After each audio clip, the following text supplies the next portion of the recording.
High, কেমন আছো তোমরা সবাই? আশা করি তোমরা সবাই ভালো আছো আর আমি অনেক অনেক ভালো আছি। আজকের দিনটা ছিল সানডে, মানে রবিবার, ছুটির দিন। সেই জন্য সকালবেলা স্নান টান করে রেডি হয়ে একটু বেরিয়ে পড়েছি ঘুরতে যাওয়ার উদ্দেশ্যে।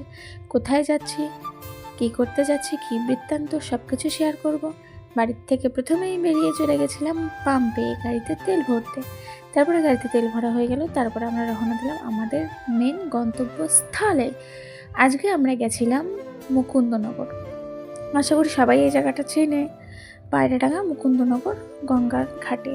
তো ওখানে খুব সুন্দর একটা লোকনাথ মন্দির করেছে। প্রথমে গিয়েই লোকনাথ বাবার দর্শন করে নিলাম, বাবাকে প্রণাম করে নিলাম আর মনের ইচ্ছা সব বাবাকে বললাম। তারপরে দুজন মিলে একটুখানি ফটো ছবি তুললাম। তো তারপরে তোমাদের একটুখানি ঘুরিয়ে দেখালাম আশেপাশের চারিদিকটা। আজকে জানো তো, চারিদিকে এত পরিমাণে পিকনিক হচ্ছিল না, মানে কোথায় কী গান বাজছিল, মানে আদৌ যে কী গান হচ্ছিল এগুলোই বোঝা যাচ্ছিল না। তো আমরা আজকেই চলে গেছিলাম, গিয়ে দেখলাম চারিদিকে পিকনিক, তো এত সুন্দর লাগছিল জায়গাটা। তারপরে দুজন মিলে একটুখানি চলে গেলাম গঙ্গার পাড়ে। গঙ্গার পাড়ে গিয়ে দুজনে একটু গল্প করছিলাম আর নর্মালি একটু বসেছিলাম। কী যে শান্তি লাগছিল গাইস ওই গঙ্গার পাড়ে বসে থাকতে, আর এত সুন্দর একটা হাওয়া দিচ্ছিল আর আজকের আবহাওয়াটাও খুব সুন্দর। তো দুজন মিলে অনেক গল্প গুজব করলাম। এই দেখো, এর মধ্যে একটা ক্লিপ চলে এসেছে ছবি তোলার।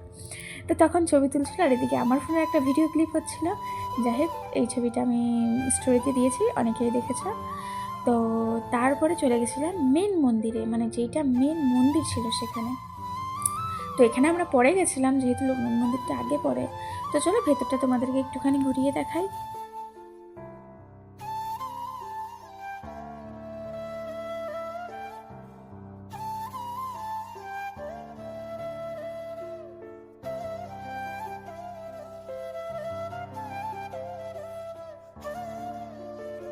আচ্ছা, আর এখানে সবাই ধূপকাঠি, মোমবাতি, প্রদীপ জ্বালায়, মানে যারা পুজো দিতে আসে, যারা গঙ্গা স্নান করতে আসে তারা।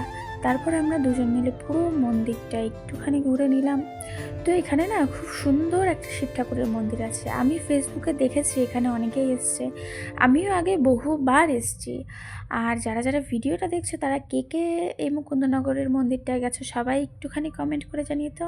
আর এই যে আমরা দুজন, ওর যে কী প্রবলেম হয় ক্যামেরার সামনে আসতে গাইজ আমি এখনও বুঝলাম না। তো যাই হোক, ওখানে কিন্তু 3টে মন্দির আছে, প্রথমে একটা, তারপরে একটা, আর এইটা ছিল 3 নম্বর। এখানেও আমরা গেছিলাম ঘুরতে।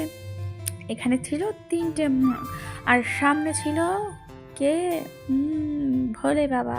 তো আমি আবারও বলছি, যারা যারা মুকুন্দনগর ঘাটে এসছো পুজো দিতে বা গঙ্গা স্নান করতে সবাই একটুখানি কমেন্টে জানিয়ে তো।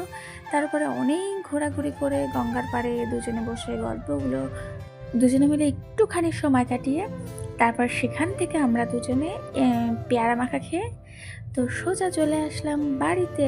ও হ্যাঁ, আরেকটা কথা বলতে ভুলে গেছি।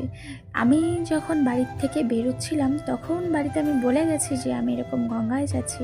তো আমার ঠাম্মা বললো আমার গঙ্গার জল শেষ হয়ে গেছে, আমাকে একটু গঙ্গার জল এনে দিস। তো ওনার কথা মতো ওনার কাছ থেকে একটা বোতল নিয়ে লাস্টে আমরা গঙ্গার জল নিয়ে সোজা চলে আসলাম বাড়িতে। সারাদিন খুব মজা করলাম, খুব এনজয় করলাম, ভালো লাগলো।